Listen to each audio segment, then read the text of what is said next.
Hello, I'm Dr. Sam Hancock of the Emerald Planet and Emerald Planet TV. We come to you on a week-to-week basis from Washington, D.C. in the United States as we look around the globe in 144 different nations, looking for those 1,000 best practices, the technology, services, and products that are making a difference as we move through the 21st century. And as we have a planet of 9 billion people by 2038 and possibly 12 to 13 billion by the end of this century, how are we going to be able to take care of all these people on planet Earth? And that's what Emerald Planet's all about. We come to you looking at the solutions, the best practices from around the globe as we create the Emerald Planet. Hello, welcome to the Emerald Planet. We're making a difference as we move through the 21st century. And seeing the long-term impacts of climate change.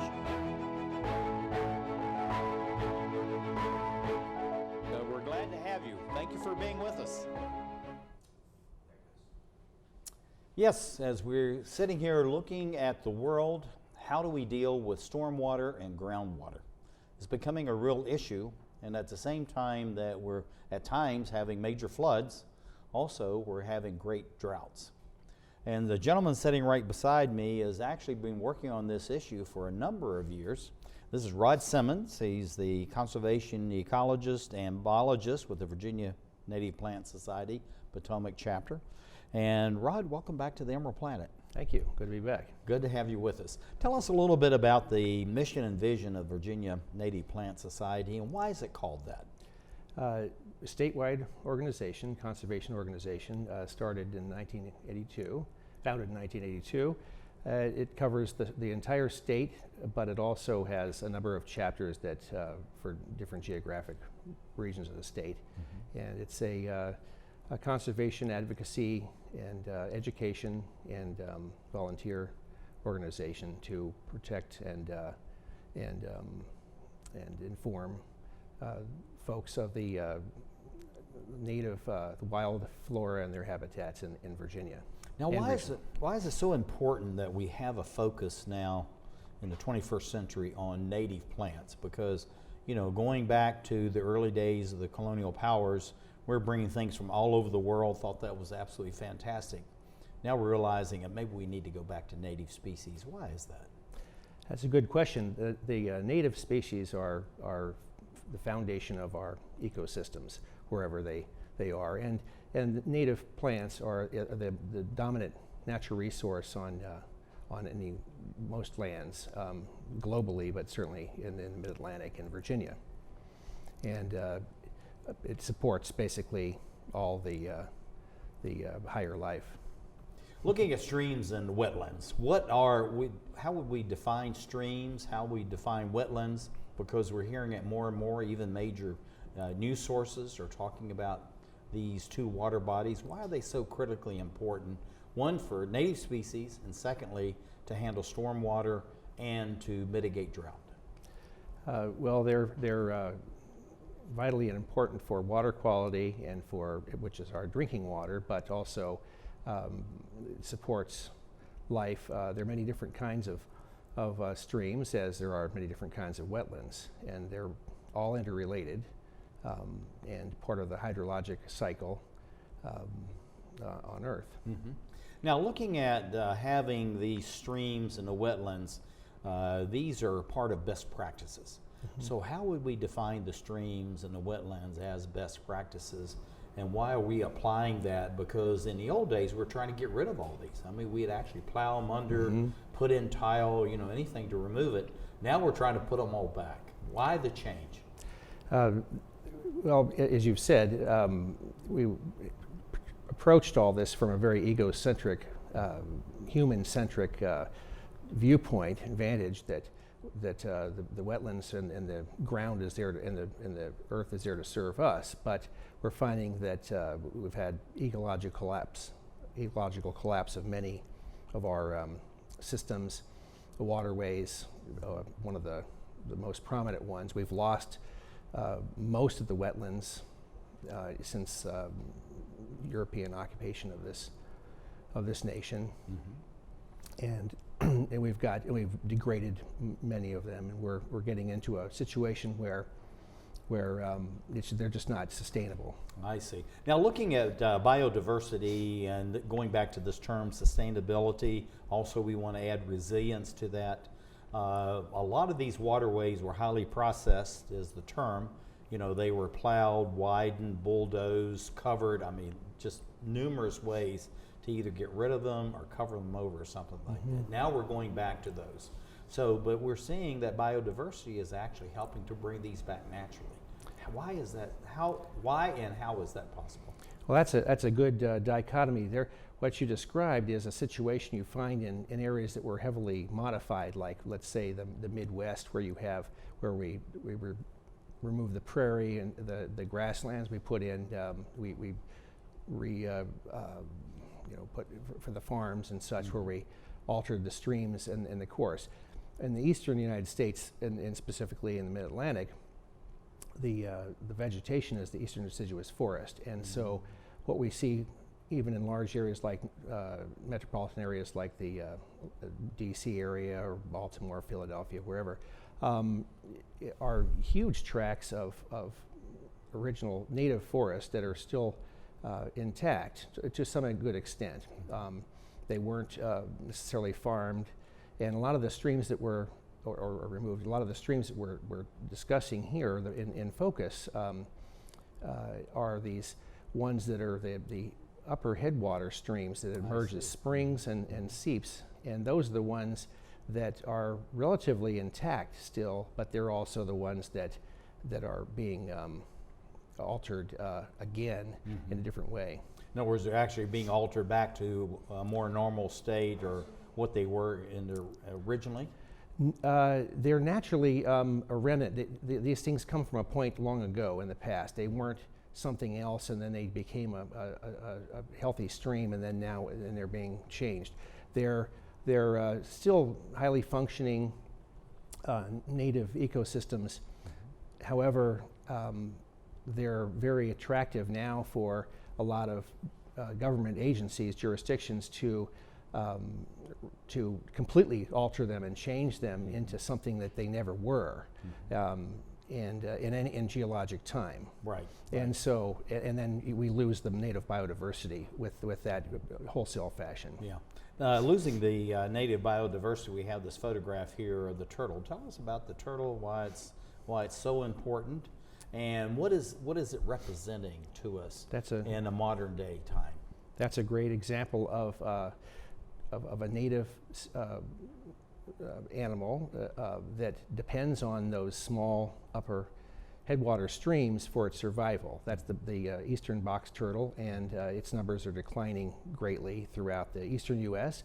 And it stays the first 10 or so years of its life along those small headwater streams because it is an intact habitat and system, and so it's a real ecosystem in itself. It is, and it stays there for protection as well because it really can't fend for itself as well in the open, in the forest community, the general forest. I see.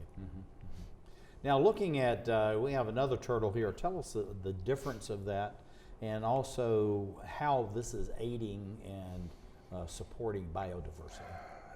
Well, a best practice for stream restoration projects, they're construction projects basically, is to avoid ones that would remove things like the turtle that we just saw, and the salamanders and the snakes and all the other life forms that can't escape a bulldozer, and so. When one just scoops that out, it's just gone forever, and it doesn't come back because it's taken many thousands of years and beyond for those complex interactions and life associations to occur.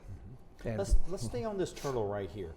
You're talking about thousands of years to evolve into this balance that it has. You know, the animals, with the various plants. But also, we have the aerobic, anaerobic bacteria in the soil. All three of these interact with each other. They do. So how does this turtle, as an example, help to mix, mingle, and to enhance that biodiversity as far as the plants, the creatures, in the earth, and as the ones above earth? That's a good, another great example of the interrelationship between plants and animals. We and they co-evolved over many millions of years, and to where their life histories are conjoined. The example of the turtle is one that helps plant the forest in the eastern deciduous forest by one of its preferred foods is the mayapple with the fig-like fruit that is produced in late spring. Right. Soil microorganisms extremely important. Without them, you wouldn't have a forest. That's what supports the forest through drought, through all other environmental stressors, atmospheric stressors.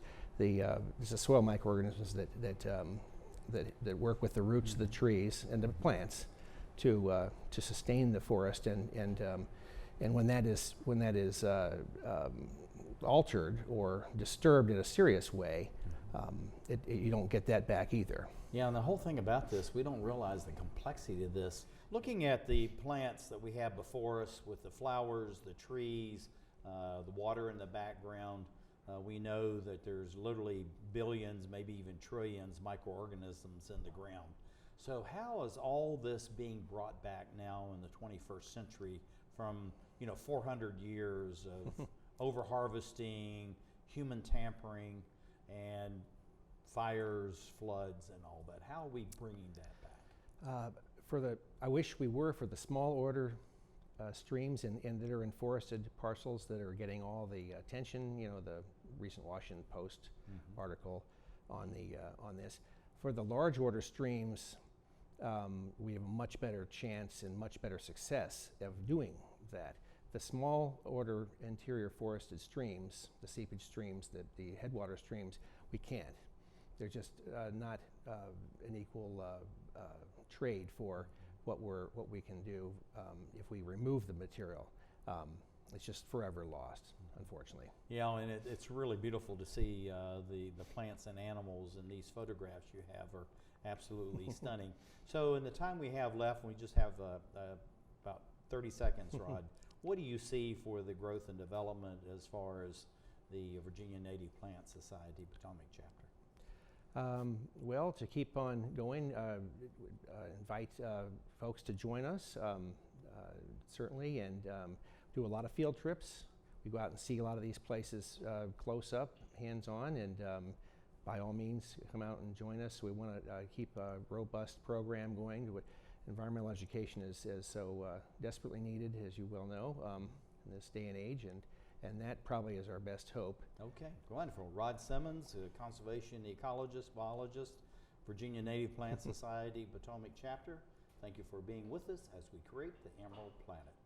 Thank you.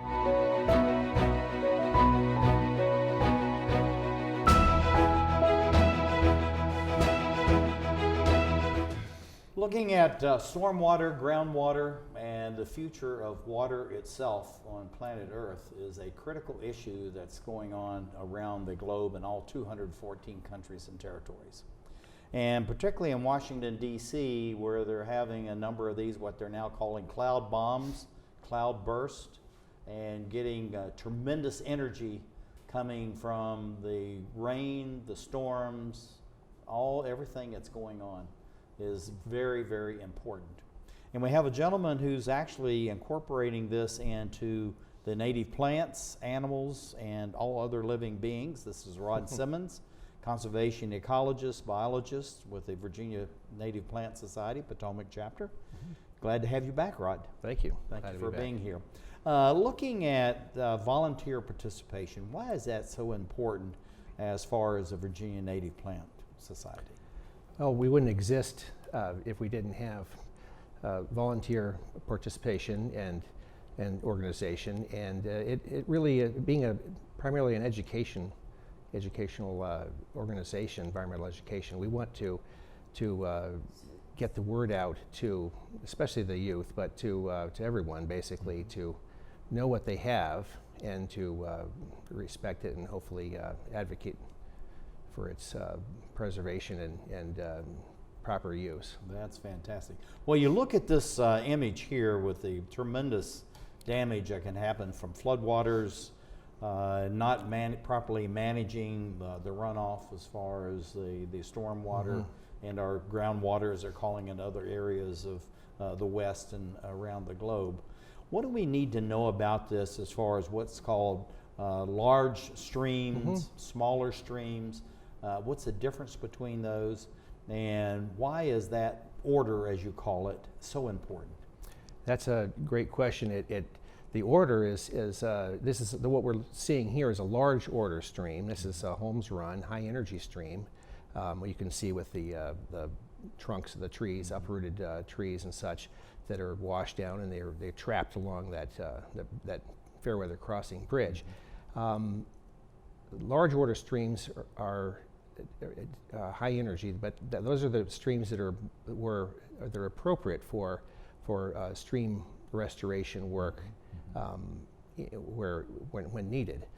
It's the small order streams that are in interior forest, the upland streams. Those are not appropriate areas for the most part for restoration projects, so-called restoration projects. When you look at the amount of water we're looking at right here, I mean, this is really out west.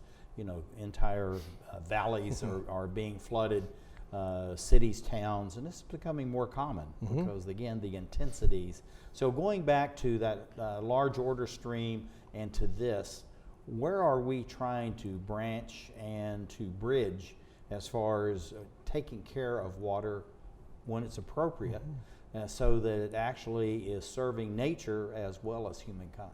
Yes. Well, we're seeing the drowned estuary of Lower 4 Mile Run in Alexander and Arlington there in Orlandria. And that is a tidal estuary and the mouth of 4 Mile Run there at the Potomac River. And it has, that's an example of what happens when you build in the bottomland floodplain of a tidal estuary. There's no place for the water to go. And it just backfloods everything. So in that case, it's a good example of where restoration projects can actually be very appropriate and beneficial. In this case, we've actually removed some of the old levee there that was installed, and we opened up another tidal cove and planted it with the appropriate vegetation, tidal vegetation.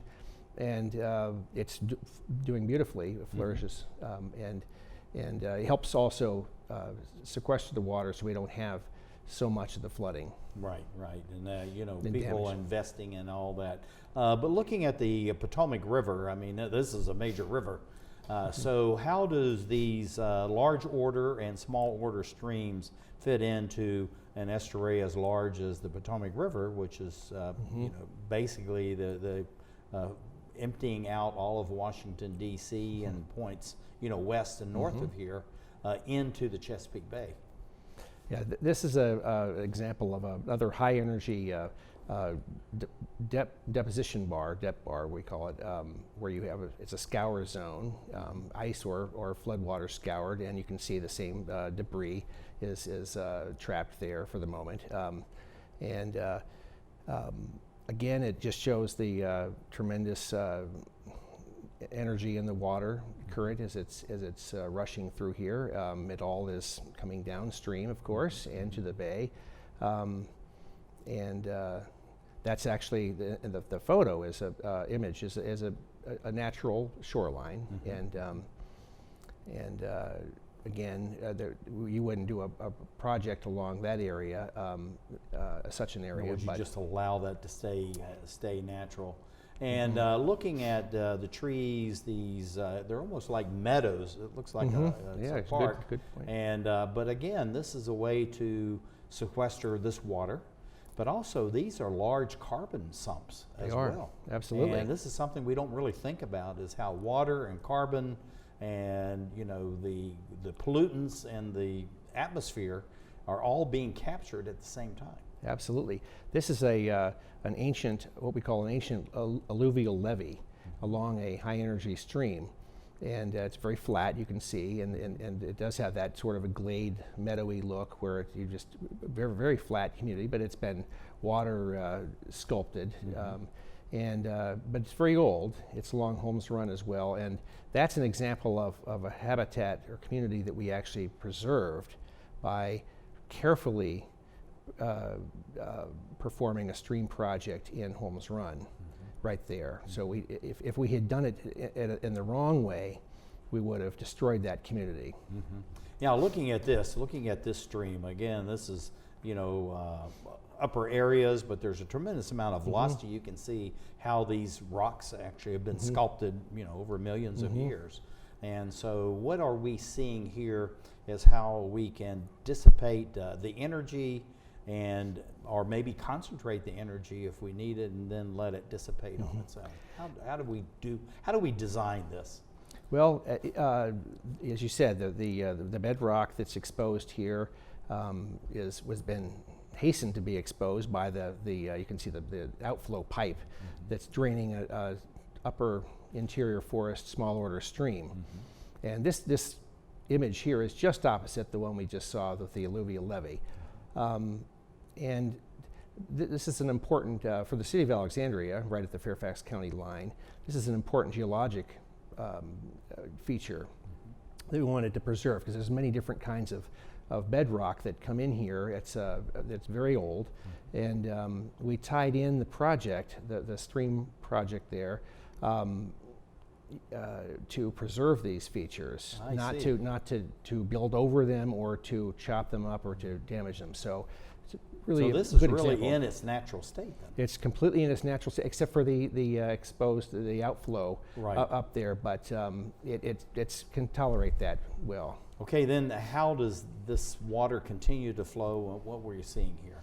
We're just going to kind of walk through these and just talk about the form, but not just the technology and the techniques of it, but also the artistry of this, because these are really beautiful areas. Well, thank you. Yeah, there is artistry in this. This was my preferred example of a very successful, very considerate, thoughtful project for a large order stream, and how large order streams are effective and appropriate for such restoration efforts. There's also a sanitary sewer line that goes underneath the stream, or not far, right in the same area. So there were a lot of issues that were involved, and they were all dealt with well.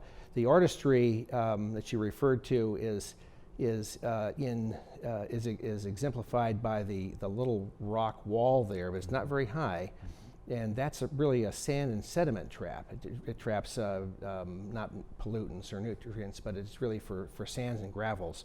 And it's basically designed to sort of move the sediments out of the channel into the stream bank area, and sort of naturally build that up as sort of a bar, and without altering anything in there, or without having to put in a block wall of some sort. And the whole thing about this then really is getting back to this whole thing as far as what's native, natural, to these areas, and how people would have seen it maybe hundreds or thousands of years ago. Absolutely. Yeah.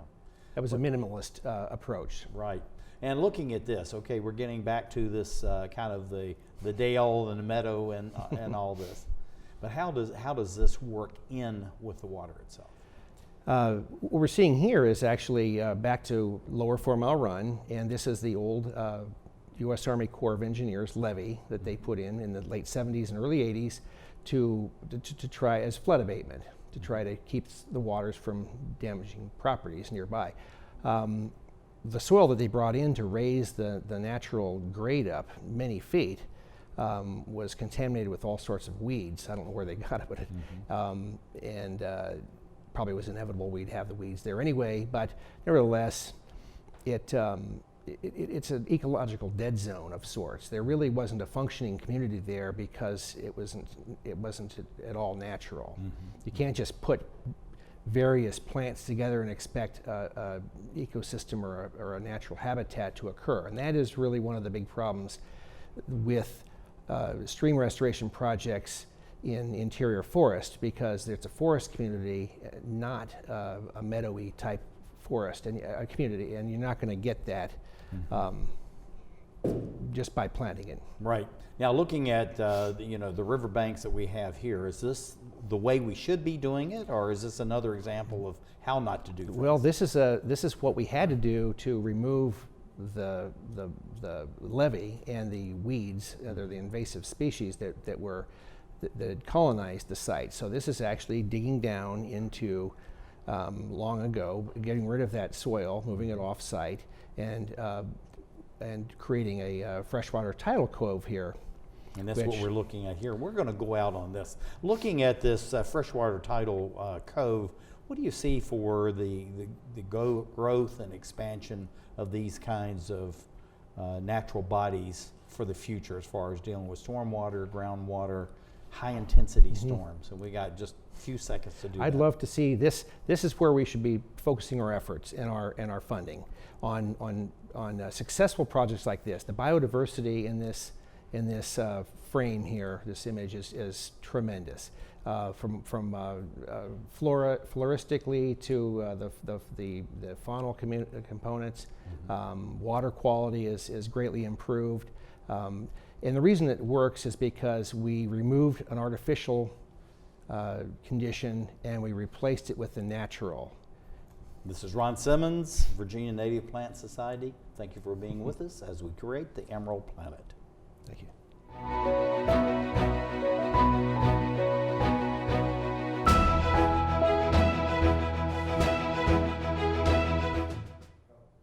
Looking at the issue of water and natural zones within urban areas, we're having more and more discussions and more design projects.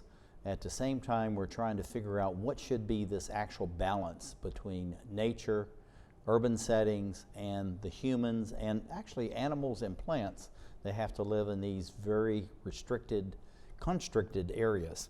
And I have a gentleman sitting right beside me that's doing a lot of this work. This is Kurt Moser. He's an ecologist and director for 4 Mile Run Foundation. And Kurt, welcome back to the Emerald Planet. Thank you. Tell us a little bit about the mission and vision of 4 Mile Run Foundation. Yeah, so we're a nonprofit organization, all volunteers, and we do a lot of restoration work, a little bit of advocacy work for better park amenities and better policies around natural lands. We do some recreation. We get people outside and try to introduce them to nature in our We're urban going to setting. see some of that too. And education, working with kids and trying to get stewardship in early in people's lives. I'm going to put this up. Now this is really a juxtaposition where you have this very urban area and natural forest all together. So tell us why this is becoming the norm as far as reforestation and possibly 80% of America, because about 80% of the Americans live in urban areas now. Well, that's just it. That's where we live, and that's one of the reasons why restoration here is important. It's because that's where people see it, that's where people feel it, and that's where people most easily can get the benefit of it. Now, when they see this, I'm going to leave this up because you got all this going on in the sky, and this is a beautiful photograph. But how are we sensitizing people that yeah, you're living in an urban area, but we have to have this nature along with us, really to make us almost human beings? How do we do that? Well, I think part of it is actually getting them to realize it's there. For a long time, I think Lower 4 Mile Run in particular was felt to be more of a drainage ditch for the city and kind of treated that way. And the more people see it that way, the less they see it as a place that's natural or a place that's interesting or a place that engages their minds or their bodies in active recreation.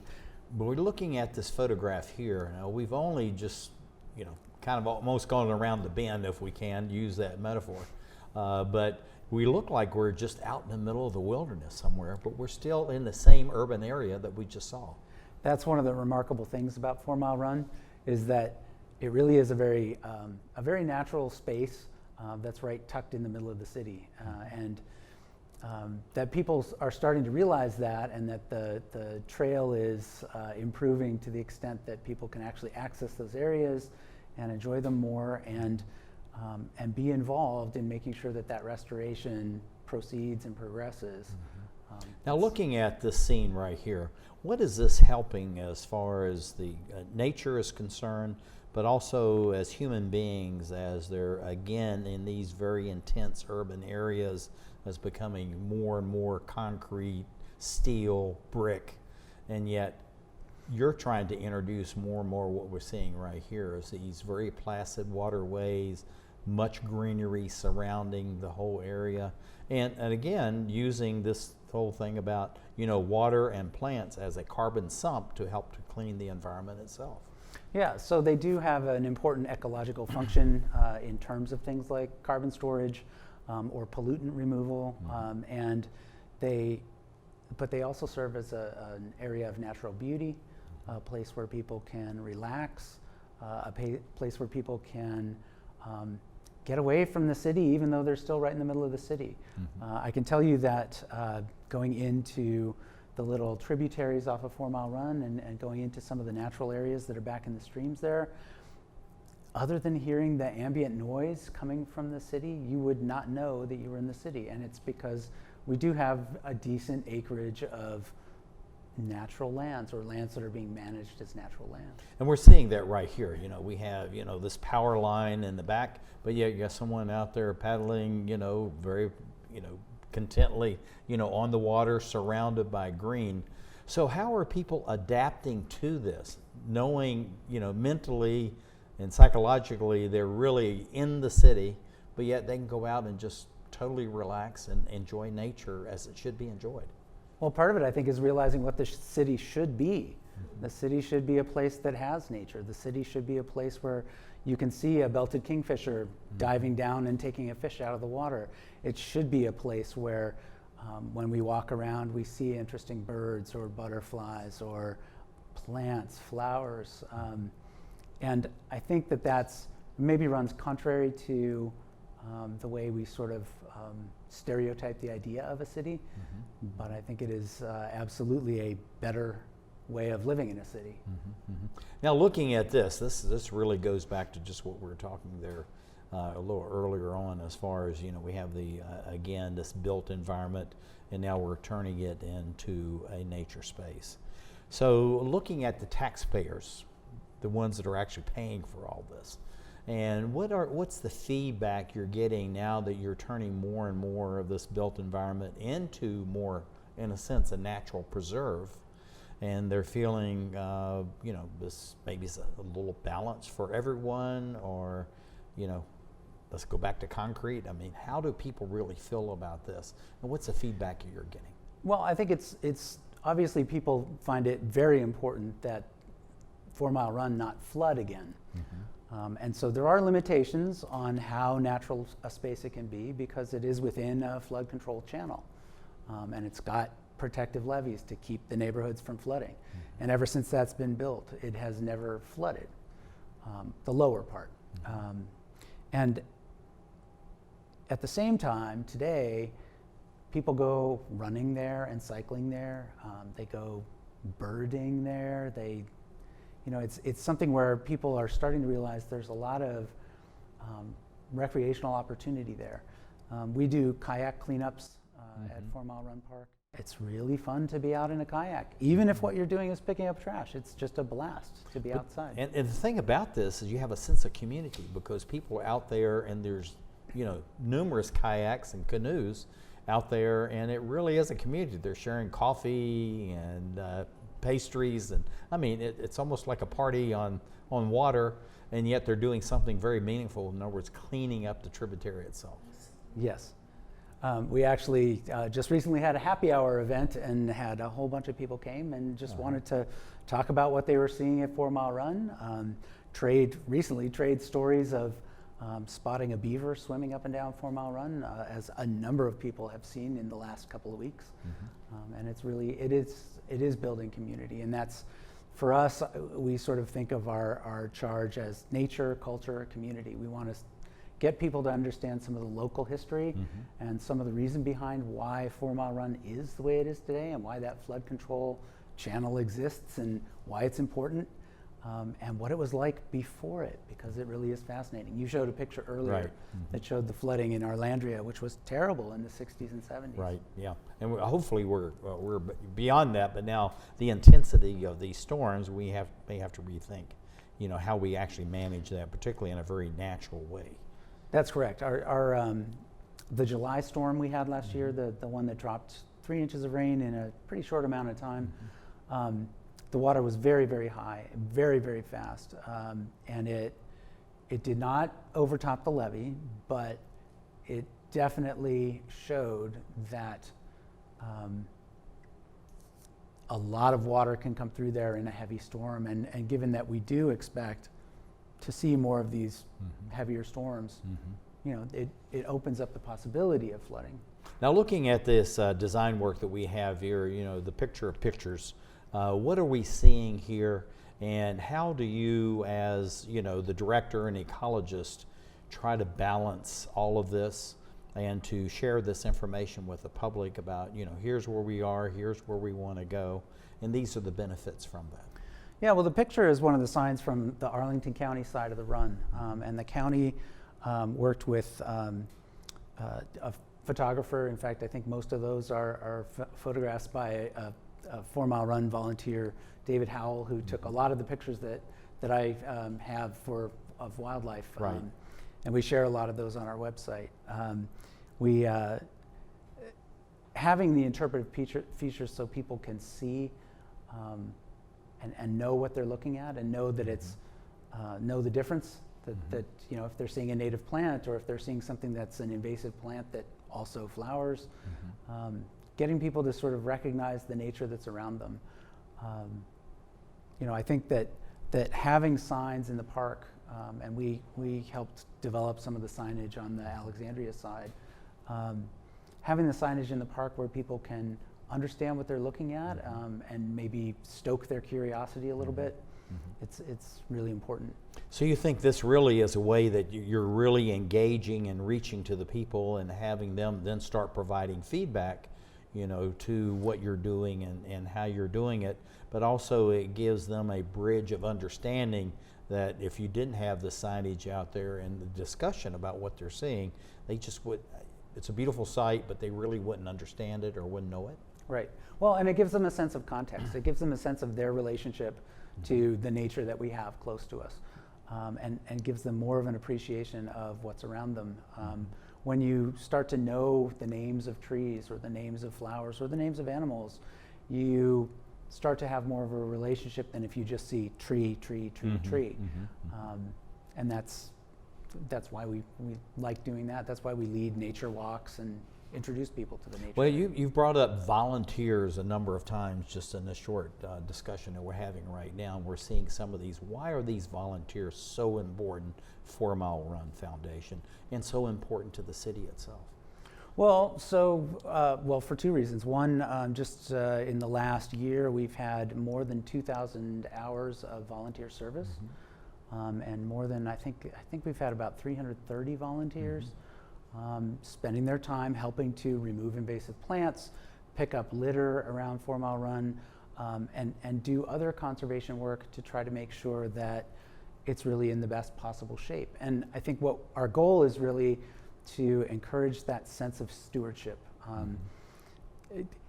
I sort of sometimes think of it as ownership, like, you know, I feel like it's our park, but it's really stewardship more than it is ownership. It's really feeling like it's like this collective. is a place I need to take care of. This is a place that I'm part of a community that takes care of. We're going to go out on this photograph because we were talking about this a little bit earlier as far as the kayaks and the canoes and all that, building sense of community. How do you see what we're looking at right here expanding and growing over the next 5 or 10 and 15 years and the impact? And we got about 20 seconds to do all that. Well, I can tell you our kayak cleanups have been pretty much oversubscribed the whole time. We had 18 of them last year, and we had, I don't remember how many volunteers, but over 100 volunteers coming out just in kayaks to pick up litter. And it's a way that they can work together, meet people, have some fun, learn a little bit, and do some good. That's fantastic. Kirk Moser, he's ecologist, director for 4 Mile Run Foundation. And thank you for being with us as we're looking at handling stormwater, but in a way that's more natural and actually will be sustainable in the future. as we create the Emerald Planet.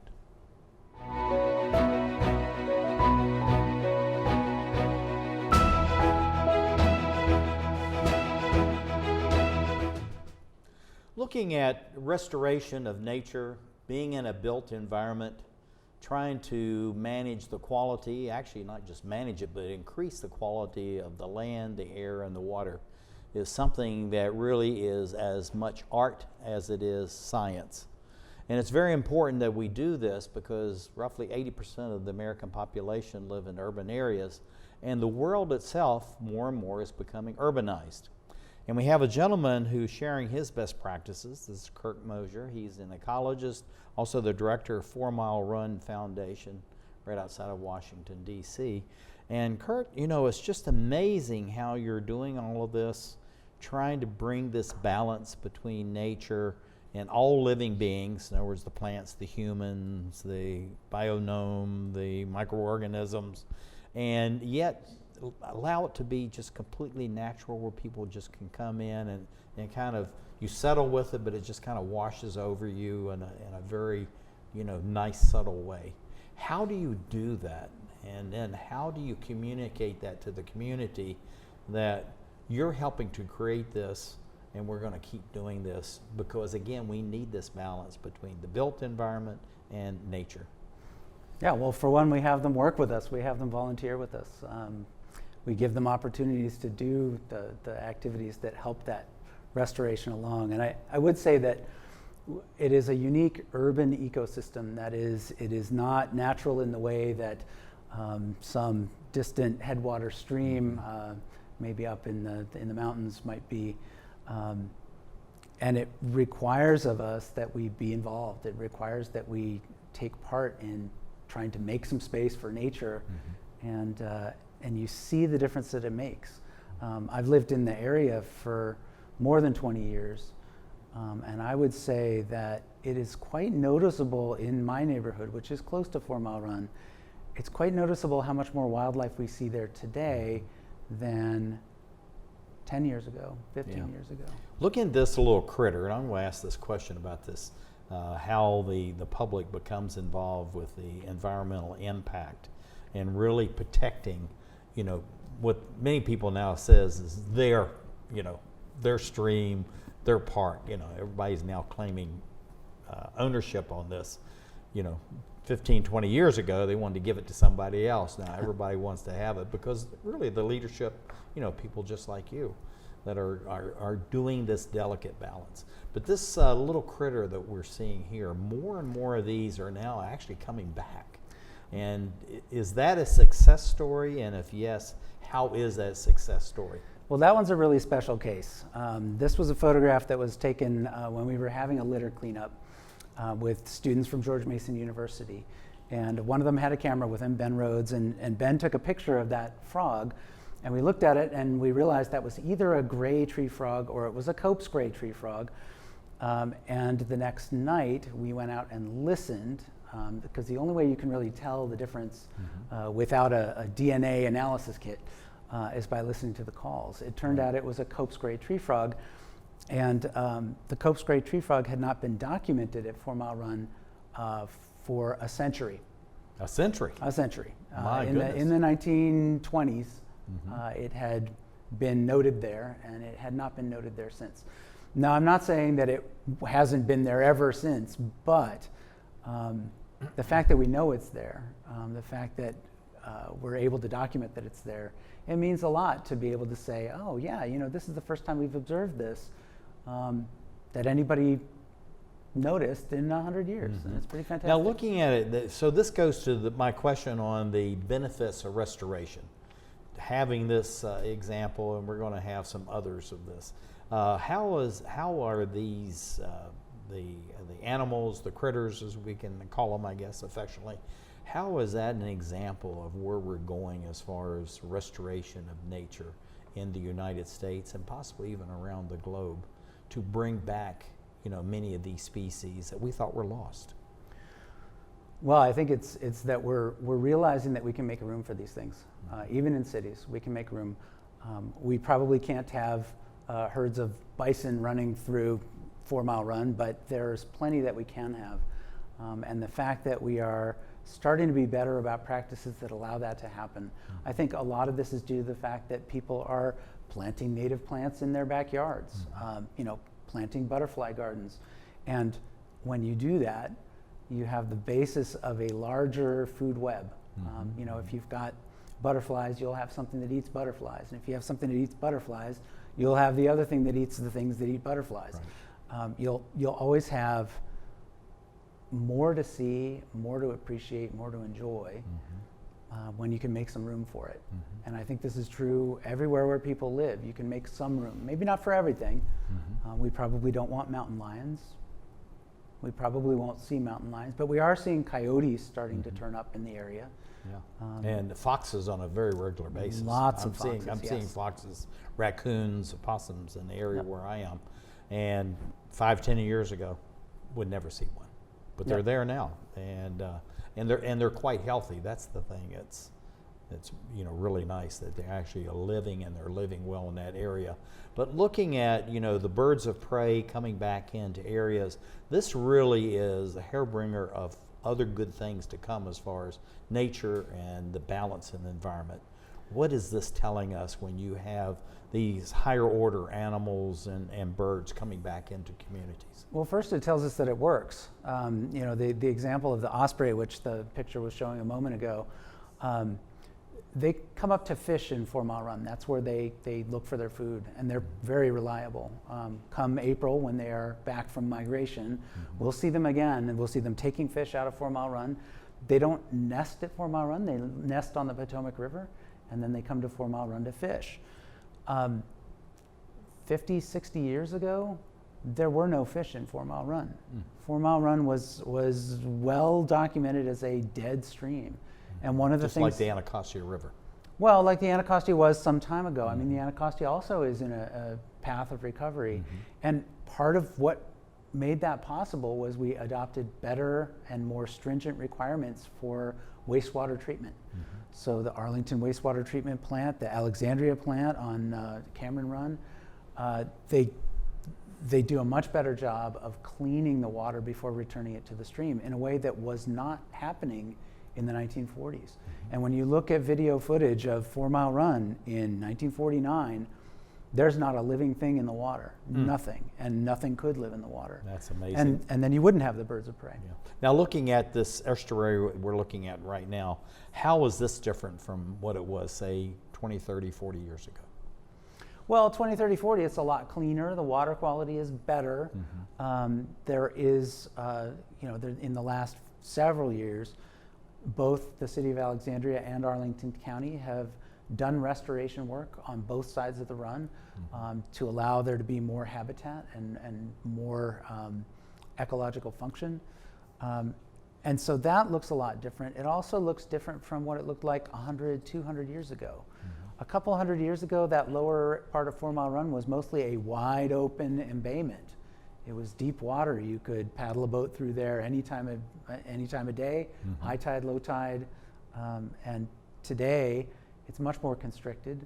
And the part that used to be a wide embayment has been filled in and built on top of. And that happened through the 20s, the 30s, the 40s, and onward. How does the 4 Mile Run Conservatory Foundation aid in what we're just talking about right here, about this restoration of the two cities and the 4 Mile Run? How does that really help?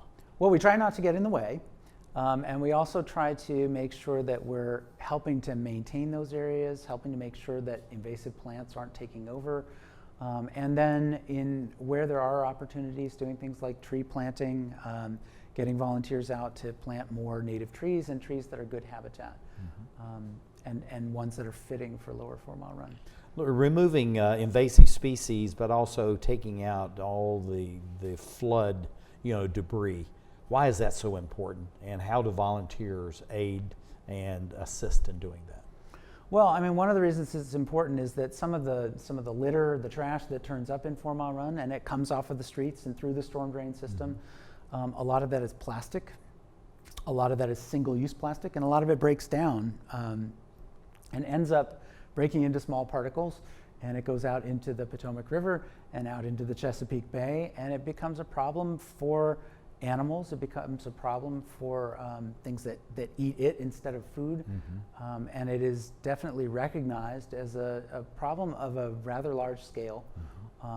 Now this is all really a around the world. global issue. It is a global issue. One of the things about 4 Mile Run that's really helpful is that because it's right at the lower part is at the tidal extent, a lot of the trash kind of hangs out there for a little while before it heads out to the Potomac. So if we catch it there, we're preventing a lot of it from ending up in the water. But one of the most important things we can do is encourage people not to use the single-use plastics, not to use, not to have that kind of wasteful mentality.